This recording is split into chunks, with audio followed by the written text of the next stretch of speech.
আচ্ছা, বেশি না, মাত্র 10টা আমলের কথা বলবো, যারা পারেন নোট করে রেখে দিবেন। মা বোনরা যারা আছেন মনোযোগ দিয়ে শুনবেন। 1 নাম্বার, মনের ভেতরে দয়া করে এই ফিলিংস তৈরি করুন যে হতে পারে এটি হচ্ছে আপনার জীবনের শেষ রমজান। আচ্ছা, আমাদের যাদের বয়স 30 বছর, 40 বছর, 50 বছর, 60 বছর, তার মানে একজন মানুষের বয়স যদি হয় 50 বছর, উনি রোজা পাইছে কয়টা? 50টা। 30 বছর বয়স, 30টা রোজা পাইছে, তাও ওই আগের মতোই, তার চরিত্র বদলায় না। অথচ রসুলের এমন বহু সাহাবীরা আছেন যারা মাত্র 1-2টা রমজান জীবদ্দশায় পেয়েছেন, কিন্তু এই 1-2টা রমজানকে তারা এমন ভাবে কাজে লাগিয়েছেন যে তারা দুনিয়াতে থাকতেই জান্নাতের সার্টিফিকেট নিয়ে বিদায় হয়েছেন। আল্লাহু আকবার। কিন্তু আমাদের জীবনে এতগুলো রমজান আসে যায়, কিন্তু আমাদের চরিত্র পাল্টায় না। কেন জানেন? রমজানকে যেভাবে কাজে লাগানো দরকার সেভাবে আমরা কাজে লাগাতে পারি না। আপনাদের এই এলাকায় গত বছর রমজান মাসে জীবিত ছিলেন, এবছর রমজান আসার আগেই আল্লাহর বান্দা দুনিয়া থেকে চলে গিয়েছেন, এরকম কিছু মানুষ আপনাদের এলাকায় আছেন না নাই? জোরে বলতে হবে, আছেন না নাই? অবশ্যই আছেন। তো আমরা যারা এখানে আছি, আমরা যে এর পরবর্তী বছরের রমজান পাবো, আমাদের কি কোনো নিশ্চয়তা আছে? না, কারণ আমাদের জীবন হলো এমন, এর নাই কোনো ওয়ারেন্টি, নাই কোনো গ্যারেন্টি। যুবক ভাইরা মনে করছে হুজুর আমরা থাকবো, আমরা এখনো বয়সে তরুণ। ও আমার ভাইয়েরা, আপনাদের মতো কত তরুণ, কত ইয়াং, কত যুবক হঠাৎ করে দুনিয়া থেকে যাচ্ছে, এরকম নজির আছে না নাই? পৃথিবীতে আসার সিরিয়াল আছে, কিন্তু যাওয়ার কোনো সিরিয়াল নাই। মাঝে মাঝে দেখবেন সমাজে বাবা জীবিত, ছেলের লাশ বাবা কবরে নামায়, দাদা বা নানা জীবিত, নাতির লাশ দাদা বা নানা কবরে নামায়। এরকম হয় কি হয় না? হয়। তাহলে আমরা যে কেউ চলে যেতে পারি। এই রমজানকে আপনারা বিগত বছরের চাইতে, বিগত বছরগুলোর চাইতে এই 2025-এর রমজান সব চাইতে প্রাণবন্ত হবে যদি 1 নম্বরে হৃদয়ে এই অনুভূতি আনতে পারেন, এটা হতে পারে আমার জীবনের শেষ রমজান। তাহলে এই অনুভূতিটা আমরা নিজের ভেতরে লালন করব ইনশাআল্লাহ। 2, অনেকেই আছেন রমজান মাসে রোজা রাখেন ঠিক, কিন্তু নামাজের কোনো খবর নাই। সাহরি খায়, ফজরের নামাজ না আদায় করি ঘুমায়, আবার এমন ঘুম দেয় 2টার সময় ঘুম থেকে উঠে, জোহরও নাই। রমজান মাসে রোজা রাখলেন, ফরজ আদায় করলেন কয়টা? 1টা। আর 5 ওয়াক্ত নামাজ ফরজ কয়টা? 5টা। না মানে 5 ওয়াক্ত নামাজ ঠিক আছে, 17 রাকাত না ফরজ, কিন্তু ওয়াক্ত কয়টা? 5টা। ওয়াক্ত হইলো 5টা। তো এখানে 5 ফরজ বাদ দিয়ে আদায় করেন কয় ফরজ? 1 ফরজ। এখন হিসাব নিকাশ করে বলেন তো, আপনি লাভে আছেন না লসে আছেন? জোরে বলেন, লাভে না লসে? আমরা রমজানকে পুরাপুরি কাজে লাগাবো। এজন্য আমি আপনাদের সবাইকে অনুরোধ করব, মা বোনরা সহ, আমরা রমজান মাসের 5 ওয়াক্ত নামাজ আদায় করব কিভাবে? মাআল জামাআ, শুধু জামাআত নয়, মাআত তাকবীরাতিল উলা, একেবারে তাকবীরে উলার সাথে আমরা আদায় করব ইনশাআল্লাহ। আমার যুবক ভাইদের উদ্দেশ্যে হঠাৎ করে একটা ঘটনা আমার মনে পড়ে গিয়েছে। যুবকরা কিভাবে ইতিহাস পাল্টায়, আর ইতিহাস পাল্টানোর জন্য তারা কেমন কোয়ালিফাইড হলে ইতিহাস পাল্টাতে পারে। আমার একজন যুবকের কথা মনে পড়েছে, আমি কি বলবো? তিনি অটোমান সাম্রাজ্যের একজন সুলতান ছিলেন, সুলতান মুহাম্মদ বিন মুরাদ আল ফাতিহ। আপনারা অনেকে তার নাম শুনেছেন, সুলতান মুহাম্মদ বিন মুরাদ আল ফাতিহ। তিনি মাত্র 21 বছর বয়সে, আচ্ছা 21 বছর বয়সে মানুষ কি বুড়া হয় না জোয়ান থাকে? জোয়ান থাকে। মাত্র 21 বছর বয়সে তিনি একটা বিরাট সেনাবাহিনীকে নেতৃত্ব দিয়ে, তিনি কমান্ডার হয়ে একটা সেনাবাহিনীকে নেতৃত্ব দিয়ে কনস্টান্টিনোপল বিজয় করেছিলেন। আল্লাহু আকবার।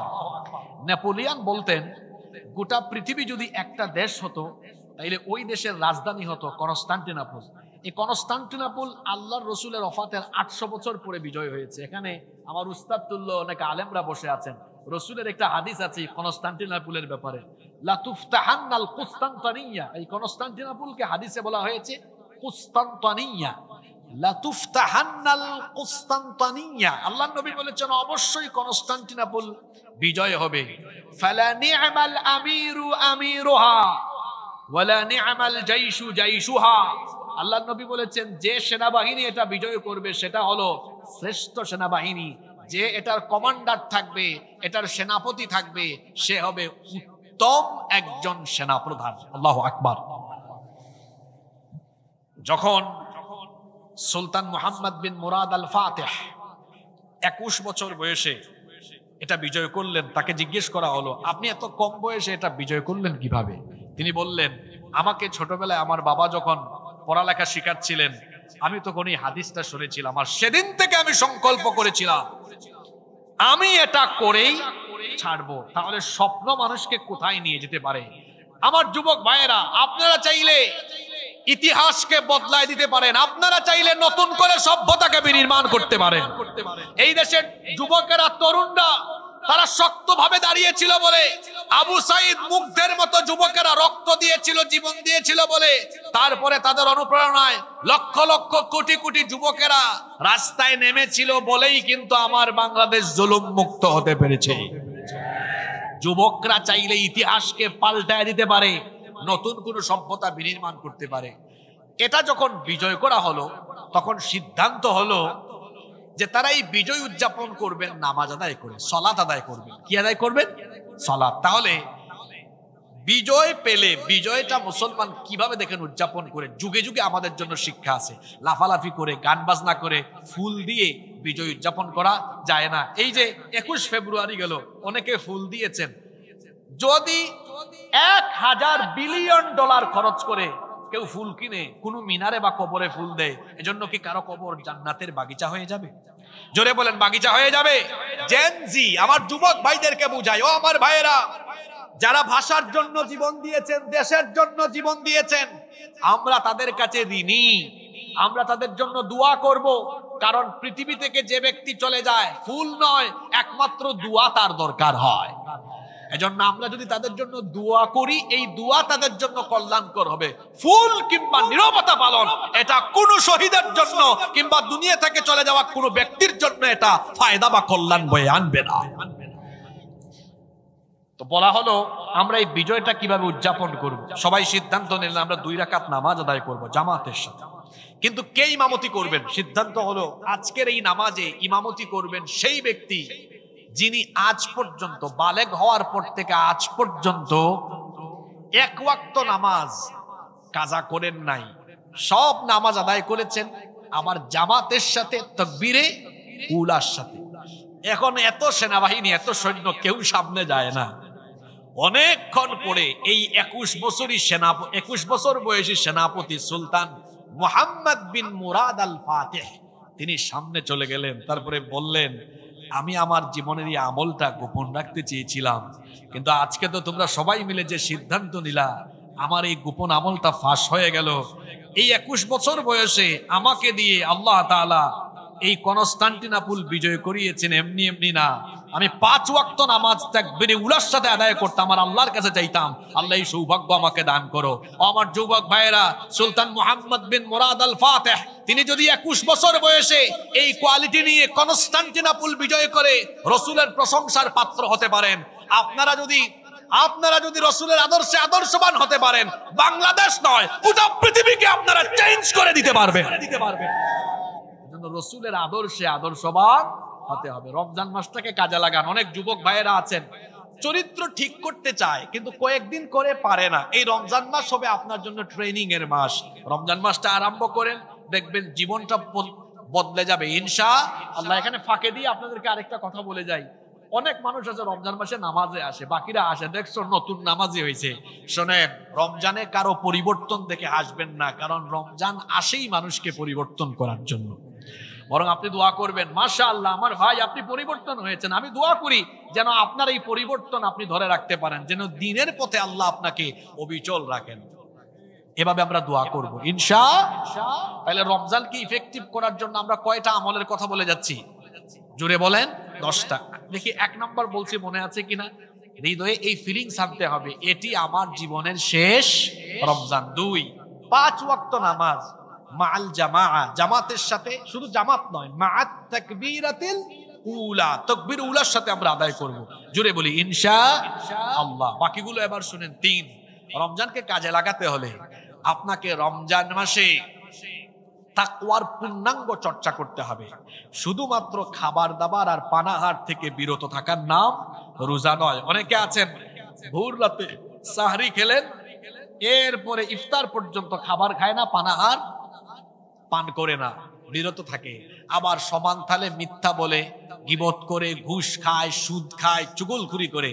অর্থাৎ শুধুমাত্র খাবার আর পানাহার থেকে বিরত থাকলেও অন্যান্য সব গুনাহ সে সমান তালে করে বেড়ায়। এটার নাম কি রোজা? না। আল্লাহর নবী বলেছেন লাইসা সিয়ামি মিনাল আকলি ওয়াশ শুরব, শুধু পানাহার আর খাবার দাবার থেকে বিরত থাকার নাম রোজা নয়। তাহলে রোজা কি? ইন্নামাস সিয়ামু মিনাল লাগওয়ি ওয়ার রাফাত, নিশ্চয়ই রোজা হলো খাবার দাবার আর পানাহার থেকে বিরত থাকার পাশাপাশি সকল অন্যায়, অশ্লীলতা, অনর্থক কাজ থেকে নিজেকে সেফ রাখার নাম হলো রোজা। আল্লাহর নবী আরো বলেছেন মাল্লাম ইয়াদা কাউলাজ জুর ওয়াল আমালা বিহি ফালাইসা লিল্লাহি হাজাতুন আন ইয়াদা তুআমাহু ওয়া শারাবাহু, যেই ব্যক্তি রমজান মাসে খাবার দাবার আর পানাহার থেকে বিরত থেকে আবার সমান তালে অন্যায়, অপরাধ, অশ্লীল কাজ, বেহুদা কাজ করলো, সেই ব্যক্তির খাবার দাবার আর পানাহার থেকে বিরত থেকে এমন রোজা রাখার কোনো দাম আল্লাহর কাছে নাই। তাহলে বোঝা গেল শুধুমাত্র সিয়াম সাধনা, আপনি পানাহার আর খাবার দাবার থেকে সেফ থাকলে হবে না, বরং সকল অন্যায় থেকে, পাপ থেকে নিজেকে মুক্ত রাখা লাগবে। এই যে মাঝখান থেকে কয়েকজন উঠেন, আপনারা কি আজকে মাহফিলে আসছিলেন না সার্কাসে আসছিলেন? হ্যাঁ, রাজশাহীর মানুষ তো এমন না। আমি এবছর রাজশাহীতে অনেকগুলো মাহফিল করেছি। আপনারা তো আপনাদের এলাকার খুব সুনাম অর্জন করলেন, এটা এরকম তুমি কোথাও পাই নাই। আপনারা মনে হয় আলোচনার ফাঁকে ফাঁকে একটু সার্কাস, একটু গান, একটু জোকস এগুলো শুনতে আসছিলেন, তাই না? যারা আছেন আমি জানি আপনাদের উদ্দেশ্য। আমি এখানে তো আমি সবাইকে দেখতে পাচ্ছি, যেহেতু আমি একটু উঁচাতে বসছি, কনসেন্ট্রেশন দেখলেই বুঝি কার চাহিদা কেমন, বোঝা যায় না? তো যারা মাহফিলে সার্কাসের জন্য যান, বক্তা আগেই চিনবেন, ওটা ইউটিউবে আগে শুনে নিবেন ওটা কেমন, কারণ কে কেমন আলোচনা করে আজকে ঘরে বসে দেখার সুযোগ আছে না? সুযোগ আছে। তো যদি দেখেন এটা সার্কাস না, তাহলে আপনি আসিন না বাড়িতে, ওই যে বললাম না, ঘুমায় থাকেন, শরীরে এনার্জি হবে। আর আপনার মনের মতো হলে যান, গিয়ে আপনি কথা শুনেন, কারণ জোর করে কাউকে ওয়াজ শোনাতে হবে, ইসলাম এটা বাধ্য করে নাই। তো যাই হোক, আমরা তাহলে 3 নাম্বার আমলের কথা বলছিলাম, যে রমজান মাসে শুধু পানাহার থেকে বিরত থাকার নাম রোজা নয়, বরং সব অন্যায় থেকে মুক্ত থাকার নাম হলো রোজা। 4, যখন আপনি ইফতার করবেন, এটা সুন্নতি তরিকায় ইফতার করবেন। যেমন রসুল ইফতার আরম্ভ করতেন খেজুর দিয়ে। জোরে বলেন তো কি দিয়ে? যদি খেজুর না থাকে তাহলে কি দিয়ে? পানি দিয়ে। ইফতার শুরু করার সময় বিসমিল্লাহ বলেন, ইফতারের দোয়াটা পড়েন, আর ইফতারটা তাড়াতাড়ি করবেন। অনেকে ইফতারে দেরি করে, দেরি করা যাবে না। ইফতারের সময় হালকা খাবার খেয়ে তারপরে মাগরিবের নামাজটা জামাতে আদায় করে। অনেকে আছে কয় সারাদিন খাই নাই, একদম খায়া সাইজ করে ফেলবো, এমন খানা খায় ইফতারের পরে আর উঠতেও পারে না, নামাজও চলে যায়। এমনটা যেন না হয়। নাম্বার 5 নাম্বার, তারাবিহের নামাজ অবশ্যই প্রতিদিন আদায় করবেন। আল্লাহর নবী বলেছেন ইন্নাল্লাহা তাআলা ফারাদা আলাইকুম সিয়াম রমাদান ওয়া সানানতু লাকুম কিয়ামাহ, নিশ্চয়ই আল্লাহ তাআলা তোমাদের জন্য রমজানের রোজা ফরজ করেছেন, আর আমি তোমাদের জন্য তারাবিহের নিয়ম, এই সুন্নতটা চালু করলাম। মান সামাহু ওয়া কামাহু ঈমানান ওয়া ইহতিসাবান গুফিরা লাহু মা তাকদ্দামা মিন যামবি। আল্লাহর নবী বলেছেন, যে ব্যক্তি রমজান মাসে সিয়াম আর কিয়াম ঈমান আর ইহতিসাবের সাথে করবে, আল্লাহ তার পিছনের সকল গুনাহগুলোকে maaf করে দিবেন। এজন্য তারাবি মিস করবেন না। আর তারাবি আদায় করতে গিয়ে তাড়াতাড়ি কোরআন তেলাওয়াত করে তারাবিহের নামে তামাশা করবেন না, কোরআনের সাথে বেয়াদবি করবেন না। আমার বাংলাদেশে রমজান মাস আসলে পরে কিছু কিছু মসজিদে মুসল্লি চাইতে কমিটি সাংঘাতিক, ওরা ইন্টারভিউ নেয়, দেখে হুজুরের গতি কেমন, যে হুজুরের গতি বেশি ওই হুজুরের কদর হইল বেশি। এমন অবস্থায় পড়ে শুধু লাস্টে শেষের দিকে ইয়া আলামুন আর তামালুন বোঝা যায়, কিন্তু মাঝখানে কিছুই বোঝা যায় না। খবরদার এমন করে পড়বেন না, হক আদায় করে পড়বেন, যাতে প্রত্যেকটা হরফের মাখরাজ পেছন থেকে মুসল্লিরা বুঝতে পারে, সুন্দর করে আস্তে আস্তে পড়েন। ওয়া মিনান নাসি মান ইয়াকুলু আমান্না বিল্লাহি ওয়া বিল ইয়াউমিল আখির ওয়া মা হুম বিমুমিনিন ইউখাদিউনা আল্লাহা ওয়াল্লাযীনা আমানু ওয়া মা ইয়াখদাউনা ইল্লা আনফুসাহুম ওয়া মা ইয়াশউরুন। এই যে পড়লাম, প্রতিটি অক্ষর বোঝা গেল কি গেল না? হক আদায় করে পড়বেন, তারাবির নামে তামাশা করবেন না, কোরআনের সাথে বেয়াদবি করবেন না। নাম্বার 6, 6 নাম্বার, সাহারি খাওয়ার সময় ওইটাও সুন্নাহ তরিকায় খাবেন। সেটা কিভাবে? রাসূল সাল্লাল্লাহু আলাইহি সাল্লাম সাহরিটা দেরি করে খেতেন।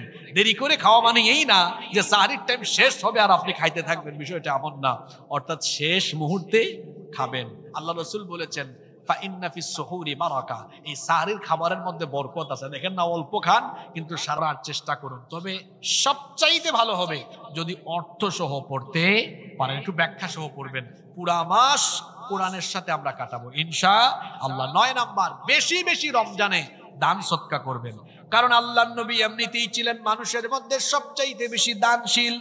কিন্তু রমজান যখন আসতো তখন বৃষ্টি আনয়নকারী বাতাসের মতো তিনি আরো বেশি দান সদকা করে যেতেন। আল্লাহর নবী রমজান মাসে বেশি বেশি দান সদকা করতেন, কারণ আমরা সবাই জানি রমজানে একে কত 70, একে কত 70। এর জন্য রমজানে বেশি বেশি দান সদকা করবো ইনশাআল্লাহ। 10 নাম্বার, জিকির আজকার তাসবিহ তাহলিলের সাথে সাথে আমরা রমজান কাটাবো।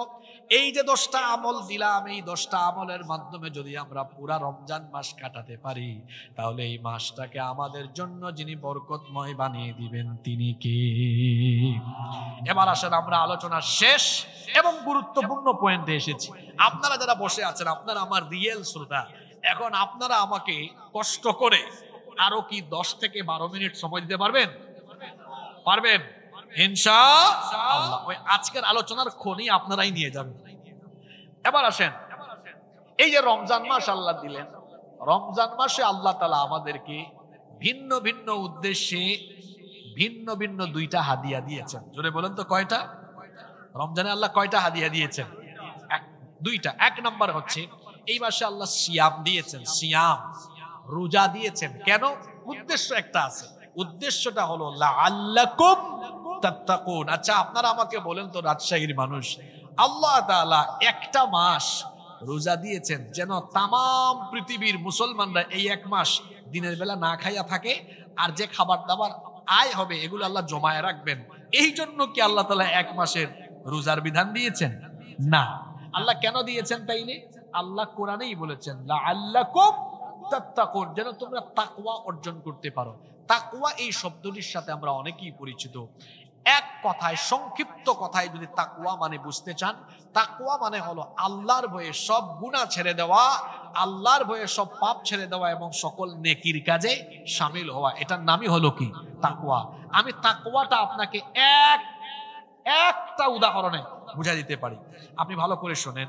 এই যে আপনারা সারাদিন রমজান মাসে রোজা রাখেন, রোজা রাখার পরে ইফতারের আধা ঘন্টা 40 মিনিট আগে, শুনতেছেন আপনারা? আধা ঘন্টা 40 মিনিট আগে আপনাদের সামনে খেজুর, বিভিন্ন আইটেমের শরবত, ছোলা, মুড়ি, পেঁয়াজু, বেগুনি, নানান রকমের মিষ্টান্ন, অনেকের জিহ্বায় পানি চলে আসছে। কিন্তু এই যে নানান ধরনের ইফতার আপনাদের সামনে সাজানো থাকে, বিভিন্ন ফলমূলও থাকে, এই যে সুন্দর করে সাজানো থাকে, আপনি যদি এই ইফতার আপনার সামনে দেখে খাওয়া আরম্ভ করেন, ফেরেশতা কি এসে আপনাকে থাপ্পড় মারবে? এত এত ইফতার সামনে থাকে, কিন্তু সবাই হাত গোটাইয়া বসে থাকে, অপেক্ষা করে কখন ইফতারের টাইম হবে, খায় না। এই যে খাবার সামনে আছে, খাবার সামনে আছে, সবগুলো খাবার হালাল না হারাম? সব খাবার হালাল। আবার রমজান মাসে তার বউ, বিয়ে করা বউ তো তার জন্য হালাল, কিন্তু দিনের বেলা কাছে যায় না, বউয়ের কাছেও যায় না। আবার দেখেন এই যে আপনার সামনে খাবার দাবার আছে, এই খাবার বাগান গুলো তার সামনে আছে, তাও খায় না, টাইম হলে পরে খায়। এই যে খাবার দাবারটা খায় না, জোরে বলেন তো কার ভয়ে? জোরে বলেন কার ভয়ে? তাকওয়ার উদাহরণটা রোজার ভেতরে কিভাবে আছে দেখেন। ও আমার কলিজার টুকরা যুবক ভাইয়েরা, ইফতার সামনে আছে তাও খাইলাম না, আল্লাহর হুকুম হয় নাই, যখন হুকুম হবে আজান হবে তখন খাবো। এইভাবে করে আমি বাদ বাকি 11টা মাস এভাবেই কাটাবো। আমার সামনে মোবাইল আছে, আজে বাজে ভিডিও আসবে, আমি দেখবো না, কারণ নিষেধ করেছেন কি? চোখের জেনা, কানের জেনা, জবানের জিনা করব না। আমি রাতের বেলা আমার গার্লফ্রেন্ড বানাইয়া তার সাথে রাতে করব না চেটিং, আর দিনে করব না ডেটিং, কারণ এটা হারাম করে দিয়েছেন কি? রমজান মাসে আমার সামনে হালাল খাবার আছে, আমি খাই না আল্লাহর ভয়ে। ঠিক তেমনি বাকি 11 মাস আল্লাহ যা নিষেধ করেছেন তার দ্বারে কাছেও যাব না, আর আল্লাহ যা হুকুম করেছেন একটা কাজও ছাড়বো না। এইভাবে করে বাকি 11 মাস আল্লাহর হুকুম মেনে আল্লাহর নিষেধগুলো বাদ দিয়ে চলার নাম হলো তাকওয়া। চলার নাম হলো কি? তাকওয়া। আরেকটা জিনিস আল্লাহ দিয়েছেন রমজান মাসে আমাদেরকে, এটার নাম হলো কি? জোরে বলেন, এটার নাম কি? এই এখান দিয়ে কোরআন দিয়ে শেষ করবো আজকে, এটা কোরআনের মাহফিল তো, ভালো করে শুনেন। আল্লাহ এই মাসে আরেকটা উপহার আমাদেরকে দিয়েছেন, এটার নাম কি? শাহরু রমাদান আল্লাযী উনজিলা ফীহিল কুরআন। এখন আপনারা আমাকে বলেন, শুনেন, শেষ ভালো যার সব ভালো হবে তার ইনশাআল্লাহর জন্য বুঝে শুনে জবাব দিয়েন। এই কোরআন যে আল্লাহ আমাদেরকে দিলেন, আল্লাহ কেন দিয়েছেন? যাতে আমরা শুধু এই কোরআন খতম করি, তিলাওয়াত করি, ঝাড় ফুঁক দেই, তাবিজ লিখি, তারপরে আপনার যে কোনো প্রতিষ্ঠান, দোকান, পার্লামেন্ট বা যে কোনো কিছু উদ্বোধনের আগে তিলাওয়াত করি। শুধু কি এই তিলাওয়াত, খতম, তাবিজ লেখা, ঝাড় ফুঁক এগুলোর জন্য কি আল্লাহ কোরআন দিয়েছেন নাকি? তাবিজ তো এমনিতেই শিরক, যারা তাবিজ লটকায় এরা মুশরিক। এরা কি? তাবিজের ধারে কাছেও যাবেন না। ঝাড় ফুঁক জায়েজ আছে, এটা নবীজি করেছেন, সাহাবীরাও করেছেন। তো বলছিলাম, এই কোরআন কি আল্লাহ ঝাড় ফুঁক, তাবিজ, তিলাওয়াত আর খতমের জন্য দিয়েছেন? জোরে বলতে হবে। কেন আল্লাহ দিয়েছেন? এই কোরআন হলো মানুষের জীবনের জন্য হেদায়াত। এই কোরআন হলো মানুষের জীবন পরিচালনার চূড়ান্ত গাইডলাইন। একজন মানুষ জন্ম থেকে নিয়ে মৃত্যু পর্যন্ত তার জীবনের সকল দিক এবং বিভাগকে কিভাবে পরিচালনা করবে, সকল নিয়ম কানুন, রীতিনীতি এই কোরআনের ভেতরে আছে না নাই? জোরে বলেন, আছে না নাই? আমি কিভাবে ব্যবসা করব, আমি কিভাবে ব্যবসা করব, আমি কিভাবে আমার পরিবার চালাবো, আমি কিভাবে আমার সমাজ চালাবো, আমি কিভাবে আমার অর্থনীতি চালাবো, আমি কিভাবে আমার রাজনীতি চালাবো, আমি কিভাবে আমার দেশ চালাবো, সবই কোরআনের ভেতরে আছে না নাই? দেখুন, আল্লাহর নবীর জিন্দেগি টোটাল হলো 63 বছর। কথা বুঝে থাকলে সবাই বলেন তো, আল্লাহর নবীর জিন্দেগি টোটাল কত বছর? 63 বছর। এই 63 বছরের জিন্দেগি দুই ভাগে বিভক্ত, আল হায়াতুল মাক্কিয়াহ ওয়াল হায়াতুল মাদানিয়াহ। মাক্কি জিন্দেগি আর মাদানী জিন্দেগি। আল্লাহর নবী মক্কায় ছিলেন 53 বছর আর মদিনায় ছিলেন 10 বছর। এই 53 বছরের মাক্কি জিন্দেগিকে আবার দুই ভাগে ভাগ করা হয়েছে, নবুয়ত পূর্ব মাক্কি জীবন, নবুয়ত পরবর্তী মাক্কি জীবন। নবুয়ত পূর্ব 40টা বছর আল্লাহর নবী কাফের বেঈমানদের চোখের সামনে বড় হয়ে উঠেছেন। আল্লাহর নবীর শিশুকাল, কৈশোরকাল, যৌবনকাল কাফিরদের চোখের সামনে কেটেছে। তারা নবীজিকে ছোটকাল থেকে দেখেছে। সবাই নবীজিকে সত্যবাদী, বিশ্বস্ত, আমানতদার, মক্কার সবচাইতে সেরা চরিত্রের অধিকারী বলে জানতো। তারা নবীজির নামে কোনো অপবাদ, গালিগালাজ, কোনো বাজে কথা তারা কোনোদিনও বলে নাই। কিন্তু সমস্যা দেখা দিল তখন 40 বছর বয়সে, যখন আল্লাহর নবীর কাছে কোরআন আল্লাহর কাছ থেকে আসা আরম্ভ হলো, আর তিনি যখন এরপরে কোরআনের প্রচার করা আরম্ভ করলেন। 40 বছর যে কাফিরদের কাছে তিনি ছিলেন নয়নের মণি, এখন কোরআন আসার পরে তিনি তাদের কাছে হয়ে গেলেন গালিগালাজের খনি। তখন তারা নবীকে কি বলল? সাহির, জাদুকর, কাদ্দাব, মিথ্যাবাদী, মাজনুন, পাগল, কাহিন, গণক, শাইর, কবি। নাউযু বিল্লাহি মিন যালিক। আল্লাহর নবীকে এতগুলো গালি তারা দিল কিসের কারণে? নবীজি কোরআন দিয়ে দাওয়াত দিয়েছেন কার দিকে? আসতে বলবেন না, জোরে বলেন, কার দিকে? দেখুন, 1500 বছর পরেও এই বর্তমান যুগে কোরআন বিরোধীরা তাদের বাপ দাদার খাসলত ধরে রেখেছে। এই যুগেও কোরআনওয়ালারা কোরআন বিরোধীদের কাছ থেকে অনেক গালিগালাজ শুনে কোরআন বিরোধীরা তাদের বাপ দাদার সুন্নত ধরে রেখেছে। গালি গালির জায়গায় আছে, শুধুমাত্র গালির ভার্সনটা একটু আপডেট হয়েছে। আইফোন প্রত্যেক বছর বের হয়, 11, 12, 13, 14, 15, এখন কত চলে? 16 প্রতি বছর অক্টোবরে আসে না? তো আইফোনের নাম কিন্তু আইফোনই আছে, শুধু ভার্সন মডেলটা কি হয়েছে, চেঞ্জ হয়েছে। 1500 বছর আগে কোরআন বিরোধীরা গালিগালাজ করতো, এই যুগেও কোরআন বিরোধীরা গালিগালাজ করে। কোরআন বিরোধীরা আবু জাহাল আবু লাহাব উতবা সাইবাদের খাসলত ধরে রেখেছে, শুধু গালির নমুনাটা চেঞ্জ করেছে। এখনকার গালির আপডেট ভার্সন হলো, যারাই কোরআনের পক্ষে আন্দোলন করে, কোরআনের রাষ্ট্র গঠনের কথা বলে, সংগ্রাম করে, তাদেরকে এখন আপডেট গালি দেওয়া হয় মৌলবাদী, জঙ্গিবাদী, স্বাধীনতা বিরোধী। আপনার বাপ দাদারাও গালিগালাজ করে ইসলামের বিজয় ঠেকাতে পারে নাই, এই যুগেও কোরআনের বিরোধিতা করে ইসলামের বিজয়কে ঠেকানো কারো দ্বারা সম্ভব হবে না। সম্মানিত ভাইয়েরা, কষ্ট হচ্ছে আপনাদের? আল্লাহর নবী দাওয়াত আরম্ভ করলেন। মনোযোগী হন, আমি বলছিলাম আজকের আলোচনার সার নির্যাস একেবারে শেষ পয়েন্টে থাকবে। যারা চলে গেছে এরা মস্ত বড় ভুল করেছে, যারা আছেন তারা একদম সার নির্যাস নিয়ে যাবেন ইনশাআল্লাহ। খাবার দাবারের মজা কি শুরুতে না শেষে?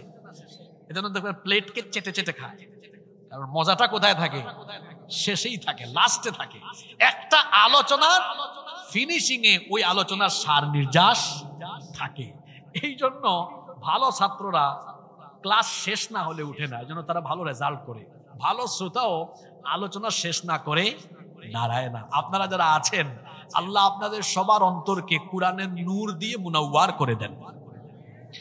সম্মানিত উপস্থিতি, তাহলে 40-এ আল্লাহ নবী কোরআনের দাওয়াত দেওয়া শুরু করলেন। 13 বছর মক্কায় আল্লাহ নবী নিজে রক্ত দিয়েছেন, সাহাবীরা রক্ত দিয়েছেন, অসংখ্য সাহাবীরা জীবন দিয়েছেন, আমার বোনেরাও জীবন দিয়েছেন। আজকে মাহফিলে শুনেছি অনেক মা বোনরা এসেছেন। মা বোনদের অবদান ইসলামে কম না বেশি? সর্বপ্রথম ইসলাম কবুল করেছেন একজন নারী না পুরুষ? আবার ইসলামের জন্য সর্বপ্রথম জীবন দিয়েছেন একজন নারী। আমার মা বোনদের অনেক অবদান ইসলামে। এইভাবে করে 13 বছর জুলুমে, নির্যাতনে, রক্ত আর জীবন দিতে দিতে গেল। এই 13 বছর নবীজি জুলুম নির্যাতন সহ্য করে কোরআনের আলোয়, কোরআনের শিক্ষায়, কোরআনের দীক্ষায় দীক্ষিত করে একদল, এক ঝাঁক মানুষ তৈরি করেছিলেন 13 বছরে জুলুম নির্যাতন সহ্য করে করে। কারণ কোরআনের আলোয় আলোকিত সমাজ বা রাষ্ট্র গঠনের জন্য একটা সমাজ রাষ্ট্র তো একা চালানো যায় না। এই সমাজ বা রাষ্ট্রের বিভিন্ন জায়গায় লুক সেট করতে হয় কি হয় না? এই জন্য আল্লাহর নবী আগে কোরআন দিয়ে মানুষ তৈরি করেছেন, 13 বছর মানুষ তৈরি করেছেন। এরপরে মদিনাতে যাওয়ার পরে মদিনাকে রাষ্ট্র হিসাবে গোড়াপত্তন করে সেই রাষ্ট্র তিনি কোরআন দিয়ে পরিচালনা করে আরম্ভ করলেন। আল্লাহর নবী ওফাতের আগ পর্যন্ত 10 বছর মদিনা রাষ্ট্রের প্রধান, রাষ্ট্রপ্রধান, রাষ্ট্রপতি ছিলেন। আল্লাহু আকবার। তাহলে আপনারা বলেন তো, ইমামতির সুন্নত যেমন আমার নবীর জীবনে আছে, তেমনি দেশ পরিচালনার আদর্শ আমার নবীর জীবনের ভেতরে আছে না নাই? জোরে বলতে হবে, আছে না নাই? তাহলে কোরআন দিয়ে রাষ্ট্র পরিচালনা এটা কি ধর্ম ব্যবসা নাকি রসুলের আদর্শ? জোরে বলেন, এটা কি রসুলের আদর্শ? আপনাদের রাজশাহী না সরি চাপাই নবাবগঞ্জের এক লোক আগে পার্লামেন্টে খুব কোরআন দিয়ে দিয়ে বক্তব্য রাখতেন। ইদানিং এই লোকটার মাথা একটু খারাপ হয়ে গেছে। এই লোক বিভিন্ন আলেমদের নাম ধরে ধরে, বিভিন্ন গুরুত্বপূর্ণ ব্যক্তিদের নাম ধরে ধরে বলে তারা নাকি ধর্ম ব্যবসা করে। হারুন সাহেব, ওই টাকলা মুরাদ থেকে শিক্ষা নেন। আপনি যদি এখনো তওবা করে ফিরে না আসেন, টাকলা গেছে যেই পথে আপনি যাবেন সেই পথে। আপনি এই দেশ এখনো চিনতে পারেন নাই।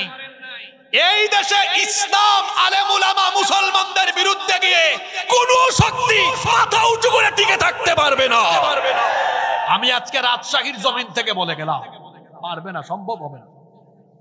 আমরা আপনাকে ভালো হিসেবে জানি, আমরা আপনাকে ভালো হিসেবে জানি। আপনি আপনার বক্তব্যগুলোর জন্য দুঃখ প্রকাশ করেন। ভাই, আপনি কোরআনের রাজনীতি করেন না, করেন না, আমি তো আপনাকে চাপাই দিব না। কিন্তু কোরআনের রাজনীতি নিয়ে আজে বাজে কথা বলার কোনো অধিকার আপনার। কারণ যদি কোরআনের রাজনীতি না থাকতো তো রসুল 10 বছর দেশ চালাইছেন কার আইন দিয়ে? আপনারা তো বললেন না কার আইন দিয়ে, আরো আসতে বলেন কার আইন দিয়ে? তো রসুল তো 10 বছর মদিনা চালাইলেন আল্লাহর আইন দিয়ে। আমরা তো রসুলের উম্মত, আমরা রসুলের আদর্শে আদর্শিত হয়ে আমরাও কোরআনের আদর্শে একটি জনকল্যাণমূলক রাষ্ট্র গঠনের জন্য ধর্ম ব্যবসা নয়, এটা আমাদের দায়িত্ব। সম্মানিত ভাইয়েরা, আমি আলোচনা শেষ করব সুন্দর দুইটা উদাহরণ দিয়ে। আপনাদেরকে মনোযোগী হয়ে শুনতে হবে, আর এই দুইটা পয়েন্ট বাড়িতে নিয়ে যাইতে হবে, এলাকায় এলাকায়। আমি তো আর রাজশাহীতে বছরে প্রতিদিন আসতে পারবো না, হয়তো বছরে আমরা 3-4টা প্রোগ্রামে আসতে পারি, কিন্তু এই কথাগুলো আপনারা আপনাদের এলাকায় দাওয়াতি কাজের জন্য ব্যাপক হারে প্রচার করবেন। আল্লাহর নবী যেমন কোরআন দিয়ে একটি রাষ্ট্র গঠন করেছিলেন, আমরাও এই কোরআনের রাষ্ট্র হিসাবে বাংলাদেশকে চাই কি চাই না? এখন সাধারণ পাবলিক যারা, তারা আপনাকে জিজ্ঞেস করতে পারে, ভাই কোরআনের রাষ্ট্র হইলে আমাদের ফায়দা কি? কারণ ওই যে আমি বললাম, স্বার্থ আছে যেদিকে, মানুষ আছে সেই দিকে। মনে রাখবেন, ওয়াজ কইরা খালি আর সুন্দর সুন্দর বক্তব্য দিয়া মানুষের পেট ভরাইতে পারবেন না। মানুষের পেটে আগে খাবার দেওয়া লাগে। কি দেওয়া লাগে? আপনারা যারা দাওয়াতি কাজ করেন, ইসলামী আন্দোলন করেন, এই দুইটা পয়েন্ট আপনারা নোট করে নেন, কাজে লাগবে। কারণ আমরা যারা ইসলামী আন্দোলন করি, আমাদের তো দাওয়াতের উদ্দেশ্যই হলো মানুষকে কোরআনের বিপ্লবের জন্য তৈরি করা, ঠিক কিনা? আপনি মানুষকে বুঝাবেন যে কোরআনের রাষ্ট্র গঠন হলে অন্তত এই দুইটা ফায়দা পাবেন। আমি এই দুইটা ফায়দার কথা বলি, আপনারা এই দুইটা পয়েন্ট মনে রাখার চেষ্টা করবেন। এক, কোরআনের রাষ্ট্র প্রতিষ্ঠা হলে এই দেশে একজন মানুষ গরিব থাকবে না। ঠিক বলছেন, কিন্তু এটা না বুঝে আবেগে বলছেন। এখন আপনাকে যদি বলে আপনি একটু সুন্দর করে বুঝায় দেন তো কেমনে থাকবেন, একটা ফর্মুলা দেন, তখন আপনি পারবেন না। এখন আসেন কিভাবে পারবেন, সুন্দর একটা এক্সাম্পল দেই। মনোযোগ আছে সবার? আচ্ছা, দীর্ঘ সময় ওয়াজ শুনতেন তো অনেকের ক্লান্তি আসতে পারে, আমরা একটু গাটা নাড়াচাড়া করে তারপরে কথাগুলো শুনি। কষ্ট হচ্ছে আপনাদের, তাই না? একটু তাকবীর দেন তো, তাকবীর, লিল্লাহি তাকবীর। আল্লাহর নামের তাকবীর কি এরকম হয়? একটু জোরে বলতে পারবেন না? লিল্লাহি তাকবীর, লিল্লাহি তাকবীর। এবার শুনেন, এক নম্বর, এই দেশে কোরআনের রাষ্ট্র প্রতিষ্ঠা হলে কোনো মানুষ না খায়া মরবে না, কারো ঘরে অভাব থাকবে না, ক্ষুধামুক্ত দারিদ্র্যমুক্ত একটা বাংলাদেশ আমরা পাবো ইনশাআল্লাহ। এখন আসেন কেমনে। আল্লাহ তাআলা বলেছেন, আল্লাযীনা ইম্মাক্কান্নাহুম ফিল আরদি আকামুস সালাতা ওয়া আতাউয যাকাতা ওয়া আমারু বিল মা'রুফি ওয়া নাহাউ আনিল মুনকার। সূরা হজের আয়াত। আল্লাহ বলছেন, আমি যদি মুমিনদেরকে ক্ষমতা দেই তাহলে তারা ক্ষমতা পেয়ে 1 নম্বরে সালাত কায়েম করবে, 2 নম্বরে যাকাত কায়েম করবে। আল্লাহ তাআলা যাকাতের একটা ফর্মুলা দিয়েছেন, কেন? যাতে করে সমাজ থেকে, দেশ থেকে দারিদ্রতা, বেকারত্ব দূর করে একটি রাষ্ট্রকে যেন দারিদ্রতা মুক্ত, ক্ষুধা মুক্ত দেশে পরিণত করা যায়। এখন আমাদের বাংলাদেশে শতকরা 95% মুসলমানই যাকাত ঠিক মতো আদায় করে না, এদের যাকাত হয় না। কারণ এরা হিসাব নিকাশ করে যাকাতের পয়সা বের করে তারপর যাকাত যেভাবে দেওয়া দরকার ওইভাবে দেয় না, যাকাতের উদ্দেশ্য তারা পূরণ করে না। মনে রাখবেন, যাকাত অন্যান্য দান সৎকার মতো আদায় করলে হয় না, বরং যাকাতের উদ্দেশ্য হলো বেকারত্ব দূর করা, দারিদ্রতা দূর করা। এবার উদাহরণ দিই, বুঝবেন। আমাদের দেশে যেহেতু এখনো ইসলামী সরকার প্রতিষ্ঠিত না, মনে করেন এই উত্তর একডালা মাদ্রাসা কর্তৃপক্ষ, তারা এই একডালা এলাকা বা আশপাশের এলাকা থেকে যাদের উপর যাকাত ফরজ তাদের কাছ থেকে তারা যাকাতের টাকা কালেকশন করা আরম্ভ করলেন। মনে করেন সাপোজ তারা মোট 2 লাখ টাকা এই বছর কালেকশন করতে পারলেন। টাকার পরিমাণটা বলেন কত? এই 2 লক্ষ টাকা জন প্রতি 500 টাকা করে করে দিলে আপনি মোট 400 জন মানুষকে দিতে পারবেন। কিন্তু আপনারা আমাকে বলেন তো, 400 জন মানুষকে জন প্রতি 500 করে টাকা দিলে এদের দারিদ্রতা কি দূর করতে পারবে? সর্বোচ্চ এক বেলা খাইতে পারবে, কিন্তু গরিবী হালত আর যাবে না। আপনি এক কাজ করেন না, এই 2 লক্ষ টাকা 400 জন মানুষকে না দিয়ে এই গ্রামের একজন বিধবা মহিলা যার পরিবারই চলে না, তাকে একটা সেলাই মেশিন কিনে দেন। আমার এই বোনের পরিবার চলার মতো পরিস্থিতি কি তৈরি হবে কি হবে না? আরেকজন ভাই এত অসচ্ছল গরিব মানুষ, পরিবারটা চলে না, খাইতে পারে না, উনাকে এনে একটা অটো রিক্সা বা ভ্যান আছে না আপনাদের এলাকায়, একটা ভ্যান কিনে দিলেন। তাইলে এই ভাইয়ের পরিবার চলার মতো ব্যবস্থা হলো কি হলো না? আরেকজন ভাইকে আরেকটা ভ্যান দিলেন, আরেকজন বাবাকে 2টা হালের বলদ কিনে দিলেন। তাহলে 2 লক্ষ টাকা 400 জন মানুষকে দিলে ফায়দা হচ্ছে না, কিন্তু 3-4 জনকে দিলে এই 3-4 জনের গরিবী হালত দূর হচ্ছে, বেকারত্ব দূর হয়ে যাচ্ছে। যাকাতের উদ্দেশ্য হলো এইভাবেই যাকাতের টাকা দিয়ে বেকারত্ব দূর করা। এবার আসেন, ইসলাম প্রতিষ্ঠা হলে, কুরআন প্রতিষ্ঠা হলে কিভাবে দেশে গরিব থাকবে না? শোনেন, আমার জাকাত নিয়ে ব্যক্তিগত গবেষণা আছে। আমার ধারণা বাংলাদেশে জাকাত যদি সেন্ট্রালি কালেক্ট করা যায় এটা 10,000 কোটি টাকা ক্রস করবে। কিন্তু আমি আপনাদেরকে বোঝানোর জন্য একদম ছোটখাটো একটা উদাহরণ পেশ করি। এই দেশে যদি ইসলামী সরকার থাকে তাহলে নতুন করে একটা মিনিস্ট্রি হবে, একটা মন্ত্রণালয় হবে, যেই মন্ত্রণালয়ের নাম হলো জাকাত মিনিস্ট্রি, জাকাত মন্ত্রণালয়। ইসলামী অর্থনীতিতে বিশেষজ্ঞ লোকজন সেই মন্ত্রণালয় পরিচালনা করবেন। এই দেশের মুসলমান যারা, তাদের সম্পদের হিসাব সরকারের কাছে থাকবে। বছর শেষে আপনার কত টাকা জাকাত আসবে, যাদের উপর জাকাত ফরজ, মন্ত্রণালয় থেকে তার বাড়িতে চিঠি চলে যাবে, আমাদের সংশ্লিষ্ট উপজেলা অফিসে গিয়ে আপনার জাকাতের টাকা পরিশোধ করে আসেন। যদি এইভাবে করে সরকার সেন্ট্রালি জাকাত কালেকশন করে, আমি বুঝানোর জন্য বলছি, মনে করেন যদি এই বছর মাত্র 1,40,000 কোটি টাকা, যদিও আমি আগে বলেছি আমার ব্যক্তিগত গবেষণা বলে 10,000 কোটি টাকা ক্রস করবে, কিন্তু বুঝানোর জন্য বলতেছি যদি মাত্র 1,40,000 কোটি টাকা, আমার সাথে বলেন 1,40,000 কোটি টাকা এক বছরে উত্তোলন করা যায়, ফায়দাটা কি হবে শুনেন। জাকাত মন্ত্রণালয়ে এবার যদি বাংলাদেশ থেকে বাছাই করে করে 70 লক্ষ যুবককে আনা হয়, কত লক্ষ বললাম? 70 লক্ষ বেকার যুবক, যারা বেকার, কোনো কাজ টাজ নাই, এনে 70 লক্ষের হাতে 2 লাখ টাকার চেক দেন। 70 লক্ষ গুণ 2 লক্ষ সমান হয় 1,40,000 কোটি টাকা। এখন এদেরকে দিলেই এরা যে কাজে লাগার বিষয়টা এমন নয়, গাফলতিও করতে পারে। এজন্য আপনি বললেন যারা যে উপজেলার, ওই উপজেলার অডিট অফিসার আপনাকে পর্যবেক্ষণ করবেন, আপনি টাকা কাজে লাগান কি লাগান না। তাহলে বলেন তো আপনারা, জাকাতের টাকা সরকার উঠাইয়া চাইলে এক বছরে, এই ছোটখাটো উদাহরণ দিলাম, এক বছরে 70 লক্ষ বেকারের বেকারত্ব দূর করা সম্ভব কি সম্ভব নয়? এটা ছোট উদাহরণ। তাই এইভাবে যদি চালানো যায়, আপনারা রাজশাহীর মানুষ বলেন 10 বছর পরে বাংলাদেশে একজন গরিব আপনারা খুঁজে পাবেন? জোরে বলেন, পাবেন? পৃথিবীতে কি এরকম যুগ এসেছিল কখনো? হ্যাঁ, এসেছিল। হযরত ওমর ইবনে আব্দুল আজিজ রাহমাতুল্লাহি আলাইহির জামানায় তার রাষ্ট্রে মানুষ জাকাতের টাকা নিয়ে ঘুরেছে, জাকাত দেওয়ার মতো কোনো মানুষ তারা খুঁজে পায় নাই। 1971 সালে বাংলাদেশ স্বাধীন হয়েছে। 2025, 54 বছর ধরে আপনারা বহু দল এই দেশে রাজনীতি করেছেন আর মানুষকে স্বপ্ন দেখিয়েছেন একদম দেশ থেকে ক্ষুধা উঠায় ফেলবো, গরিবী হালত দূর করে ফেলবো। আপনারা পারেন নাই, আপনারা পারেন নাই, আপনারা আপনাদের তৈরি করা আইন কানুন দিয়ে পারবেনও না। আমাদের হাতে দিয়ে দেখেন, আমরা আলেমরা আমরা চাইলে যাকাতের ফর্মুলা প্রয়োগ করলে 10 বছরে বাংলাদেশকে বদলায় দিব ইনশাআল্লাহ। আপনাদের কি বিশ্বাস হয় না? বিশ্বাস হয় না।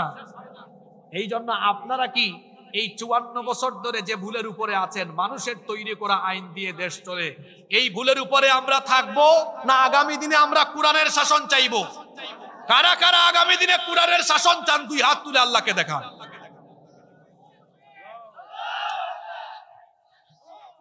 হয়েছে হাত নামান। এখন সবাই খুশি কেন? ওই যে বললাম স্বার্থ আছে, যেদিকে আমরা আছি এই পয়েন্টটা আপনারা মানুষের সামনে বলবেন। দেখবেন গরিব মানুষ, রিক্সাওয়ালা, আমার রিক্সাওয়ালা ভাইয়েরা, আমার শ্রমজীবী ভাইয়েরা পাগল হয়ে যাবে, এরা ইসলাম ছাড়া আর কাউকে খুঁজবে না। মানুষকে বুঝান, খালি স্লোগান দিয়া পারবেন না। ইসলাম জ্ঞানের ধর্ম, জ্ঞান বিজ্ঞানের ধর্ম। এই কথাগুলো বেশি বেশি আপনারা প্রচার করেন। ইসলামী আন্দোলনের যত ভাইয়েরা আছেন এখানে, এই কথাগুলো বেশি বেশি প্রচার করবে। মানুষ পাগল হয়ে যাবে, ইসলাম ছাড়া কিছুই আর বুঝবে না। আমি বলছিলাম কোরআনের রাষ্ট্র দরকার, এটার জন্য আমি মাত্র 2টা পয়েন্ট আজকে বলবো। কয়টা?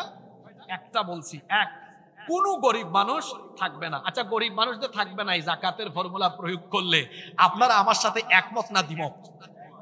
এটাকে আমাকে খুশি করার জন্য বললেন না বুঝে শুনে বলছেন?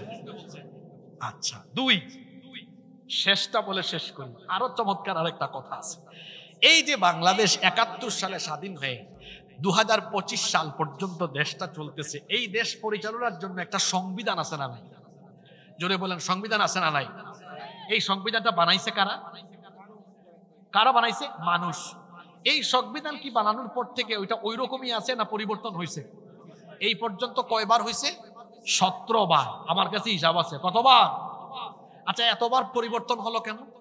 কারণ যে দল যখন ক্ষমতায় আসে সে তার নিজের মতো করে এটা বদলায়। আপনারা আবার এত বোকা হইেন না, যে সংবিধান যারা বদলায় পরিবর্তন করে এরা নিজের স্বার্থে বদলায় না, এরা আপনাদের স্বার্থে জনগণের স্বার্থে বদলায় না, এরা আগে নিজের ক্ষমতার স্বার্থে 41 সাল পর্যন্ত থাকতে পারবে কিনা ওইটা বিবেচনা করে কাটছাট করবে। এখন ইউনূস সাহেব করতেছেন, আজকে রাজশাহীতে বলে গেলাম ইউনূস সাহেবের পরে যে আসবেন সে আবার করবে, তারপরে যে আসবে সে আবার করবে। এইভাবে করে মানুষ সংবিধানের হাত দেওয়ার সুযোগ পেয়েছে বলে তারা ইচ্ছা মতো পরিবর্তন করে, সংযোজন বিয়োজন পরিবর্তন করে। শেষ একটা উদাহরণ দেই, মনে করেন এই যে আমাদের মুহতারাম আমার ডান পাশে বসে আছেন, আপনারা এই একডালা এলাকা পরিচালনার জন্য উনাকে দায়িত্ব দিলেন। তো এই এলাকাটা পরিচালনার জন্য কিছু আইন লাগবে না? লাগবে। উনি কিছু আইন নিজের হাতে বানালেন, 5-10 বছর পরে উনি রিটায়ার্ড করলেন বা আপনারা তাকে দায়িত্ব থেকে নামালেন, আমাকে দায়িত্ব দিলেন।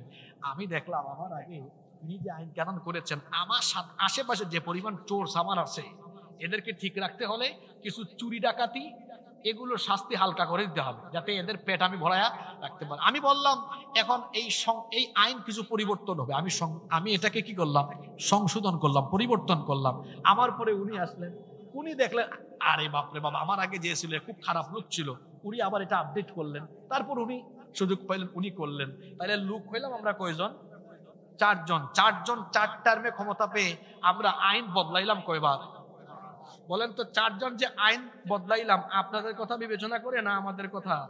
আপনারা জানেন না, আমাদের স্বার্থ বিবেচনা করে আমরা বদলাইছি। এখন বলেন তো এর বিপরীতে যদি এটা হতো যে মুহতারাম আপনি চালান কিন্তু আইন আপনি বানাতে পারবেন না, আপনি এইটা দিয়ে চালান। উনি 5 বছর 10 বছর থাকলেন, আমাকে দিলেন, আপনারা বলেন হুজুর এইটা দিয়ে চালান, তারপর উনি। তাইলে দেখা গেল এটা থাকলে ব্যক্তি পরিবর্তন হবে, আইনের পরিবর্তন হবে না। এখন আপনারা কোনটা চান, কোরআনের আইন না মানুষের আইন?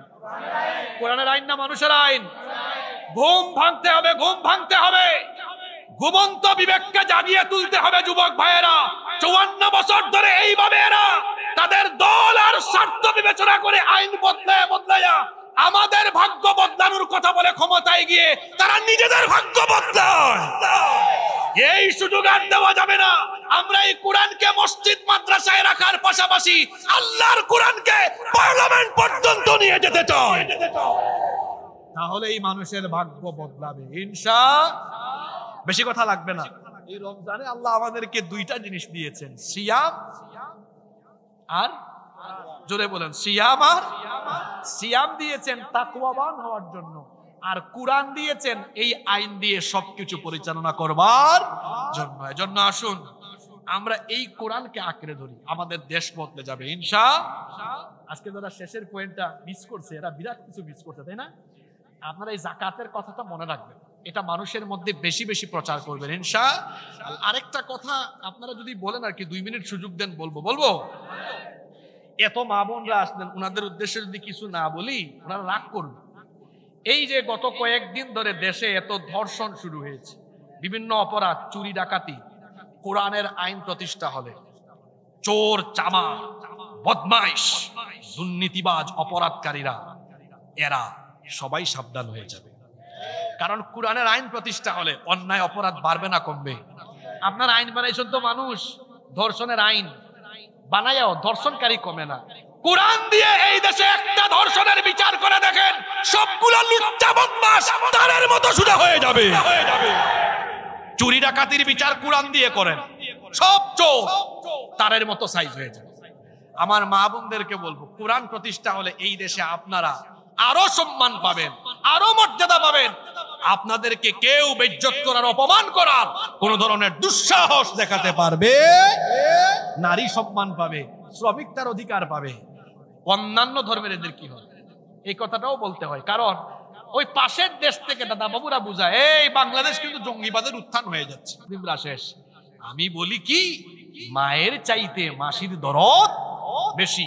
মায়ের কোলে শিশু যেমন নিরাপদ, ইসলামী রাষ্ট্রে, কোরআনের রাষ্ট্রে মুসলমানদের কাছে অমুসলিমরাও তেমন নিরাপদ।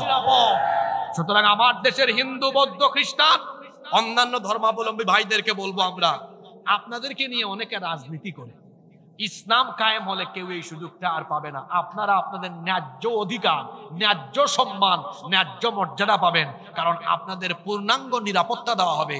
আমি তো বললাম, মায়ের কুলে শিশু যেমন নিরাপদ, ইসলামী রাষ্ট্রে মুসলমানদের কাছে অমুসলিমরাও নিরাপদ। আমি দীর্ঘ সময় কথা বলে আপনাদেরকে কষ্ট দিয়েছি। আমার কোনো কথায় বা আচরণে আপনারা যদি কষ্ট পেয়ে থাকেন, আল্লাহর ওয়াস্তে আমাকে মাফ করে দিবেন।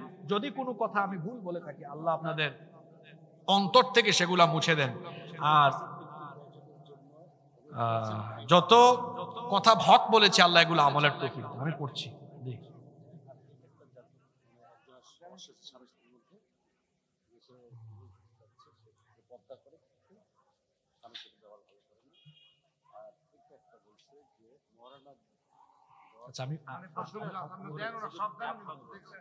আসসালামু আলাইকুম। ওয়ালাইকুম আসসালাম। আমি একজন বিবাহিত যুবক। আমি লজ্জায় নাম প্রকাশ করতে পারতেছি না। লজ্জা আছে ভালো তো। আমার স্ত্রী একজন পর্দাশীল নারী। যে পর্দা করে, সে পর্দা করে, কিন্তু তার ব্যবহার অনেক খারাপ। পর্দা করে ব্যবহার খারাপ। আচ্ছা, সে আমার সাথে মনে হয় আজকে হাজবেন্ড ওয়াইফ দুজনেই মাহফিলে আছে। ভাই গো, আপনি জান আজকে খবর আছে। সে আমার সাথে সবসময় ঝগড়া করে এবং মুখের ভাষা খারাপ করে, গালিগালাজ করে আমাকে। আমি সহ্য করতে না পেরে তাকে তালাক দেওয়া আসে। আরে ভাই, আপনি আপনার বউ কন্ট্রোল করতে পারেন না? আপনার শিখাই দিই, সে যখন একটু রাগ করে আপনি বলবেন তোমার রাগলে আরো সুন্দর লাগে, আরো কিউট লাগে। তালাক দিবেন কেন এটা বলে দেখেন। হ্যাঁ, এইভাবে কি আপনি তালাক দিবেন? দরকার নেই তো। আপনি বলেন বুঝলাম না, তুমি যখন রাগ করো তখন তোমাকে স্বাভাবিক অবস্থার চেয়ে আরো সুন্দরী লাগে, আরো চমৎকার লাগে। বলেন তো, এই কথা বলার পরে রাগটা কি থাকবে? বউ কন্ট্রোল করা শিখেন। হ্যাঁ, আপনার বউ রান্না করে মজা হয় নাই, বলবেন না, বলবেন তুমি কিন্তু খুব ভালো রান্না করো, তবে আমার মনে হয় এই রান্নাটা তুমি পরবর্তীতে করলে আরো ভালো করতে পারো। যারা বউয়ের সাথে খারাপ আচরণ করে দেয়, চেহারা খারাপ, বউ ঠিক মতো খাওয়ায় না। আর যারা, আজকে তো আমি আসলে রমজান নিয়ে ওয়াজ করেছি, তো এইটা নিয়ে ওয়াজ করলে, এগুলো নিয়ে আমার আলোচনা আছে ইউটিউবে। তো যাই হোক, আমি আমার ভাইকে বলবো না, এটা দরকার নেই। আপনি আপনার স্ত্রীকে প্রথমে বুঝান, একটু ওয়াজ নসিহত করেন। কোরআনে তো আল্লাহ বলেছেন আগে কি করো, বুঝাও। বুঝার পর বুঝ মানে না, একটু অভিভাবক ডেকে আনেন না, অভিভাবকের আগে একটু প্রয়োজনে বিছানা থেকে কি করেন, একটু আলাদা করেন, একটু আলাদা আলাদা কয়েকদিন থাকেন। তাও যদি ঠিক না হয়, একটু মুরব্বি ডেকে বুঝান। তবে আমার মনে হয় এত কিছু লাগবে না। আপনারা হাজবেন্ড ওয়াইফ একজন আরেকজনের প্রতি একটা মহব্বত, ভালোবাসা আছে না নাই? হ্যাঁ, আপনি ঠিক করতে পারবেন। বলবেন ওগো দেখো, তুমি তো এমনি স্বাভাবিক ভাবে অনেক সুন্দরী, কিন্তু রাগলে আরো মায়া লাগে, আরো ভালো লাগে। সব রাগ শেষ হয়ে যাবে, মাটি হয়ে যাবে ইনশাআল্লাহ। আপনার ওয়াইফ তো পর্দা করেন, আমার বিশ্বাস একটু ভালোবাসা দিয়ে বুঝালে তার আচরণও সুন্দর হবে। আর এই বোনকেও আমি বলবো যে বোন আমার, আপনার স্বামীর খেদমত করেন, কারণ রসুল বলেছেন নারীর জন্য জান্নাতে যাওয়া অনেক সহজ। 4টা কাজ করবে নারী। ইদা সাল্লাত আল মারআতু খামসাহা ওয়া সামাত শাহরাহা ওয়া হাফিজাত ফারজাহা ওয়া আতাআত যাওজাহা। কোন নারী যদি 5 ওয়াক্ত নামাজ আদায় করে, রমজানের রোজা রাখে, এরপরে স্বামীর আনুগত্য করে, আর যদি সতীত্বের হেফাজত করে, আল্লাহ তাকে বলবেন কিয়ামতের দিন জান্নাতের যে কোনো দরজা দিয়ে তুমি জান্নাতে ঢুকো। সুবহানাল্লাহ। যত মা বোনরা এসেছেন, আপনারা স্বামীর খেদমত করবেন, স্বামীর আনুগত্য করবেন। নবীজি বলেছেন মানুষ মানুষকে সাজদা দেওয়া হারাম, কিন্তু আল্লাহ যদি পারমিশন দিতেন তাহলে সব নারীদেরকে বলতাম তারা যেন তাদের স্বামীকে সাজদা দেয়। এটা দিয়ে গুরুত্ব বোঝানো হয়েছে, স্বামীর খেদমত করবেন। আমি আর তাকে সহ্য করতে পারছি না। আমাদের বিবাহের মাত্র কয়েক মাস, কেন সহ্য করতে পারবেন না? মাত্র কয়েক মাস হয়েছে, একটু ভালোবাসা দেন, দেখবেন সারা জীবন সুখে থাকবেন ইনশাআল্লাহ। হায় রে হায়। তারপরে কি লিখেছে, মহারানা যদি না দিয়ে বিয়ে করা হয় তাহলে ওই বউ যদি জায়েজ না হয়, আর যদি সন্তান সন্ততি হয় তাহলে ওই সন্তান কি জায়েজ হবে কিনা? তো মহারানা তো দিয়েই বিয়ে করা হয়। হয়তো অনেকের কিছু দেয়, উসল হয়, কিছু কিছু বাকি থাকে। তবে সুন্নাহ তরিকা হলো সব দিয়ে দেওয়া। কিছু বাকি থাকলে আপনি আস্তে আস্তে দিয়ে দিবেন, আর বাকি থাকলে সংসার করা যে অবৈধ হবে বিষয়টা এমন নয়, বরং আপনি আস্তে আস্তে দিয়ে দিবেন ইনশাআল্লাহ। যাই হোক, এরপরে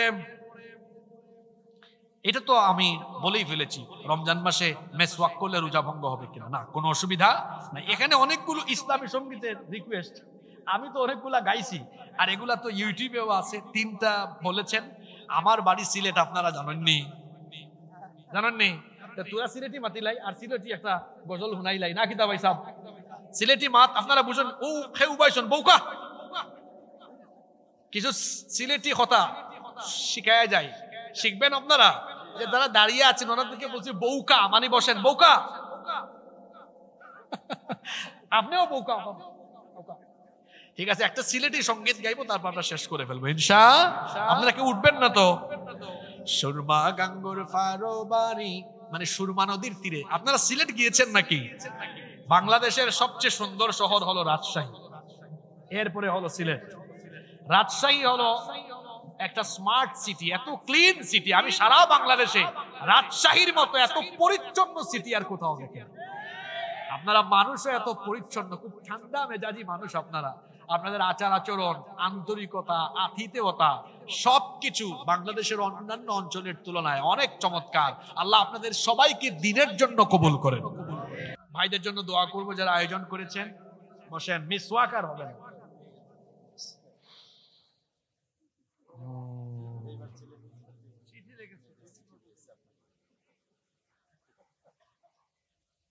এটা আর পড়বো না কারণ আপনাদের হাজবেন্ড ওয়াইফের বিষয়ে পাবলিকলি আপনারা আনবেন না আমি এটা বলতে চাই না আমার বোনকে আমি বলবো হাজবেন্ড ওয়াইফের বিষয়গুলো আপনারা প্রাইভেসি দিয়ে রাখবেন যে আগে একজন ভাইয়ের কথা বললাম এটা মানুষের সামনে বলবেন না এমনকি আপনার আব্বা আম্মাও যেন আপনাদের বিষয় না জানে আরে স্বামী স্ত্রীর মধ্যে কি মাঝে মাঝে রাগ অভিমান হবে না এক সকালে রাগ হবে বিকালে আবার শেষ হবে এটা পাবলিকলি বলার কোনো দরকার নাই এটা মাহুলও বলার দরকার নেই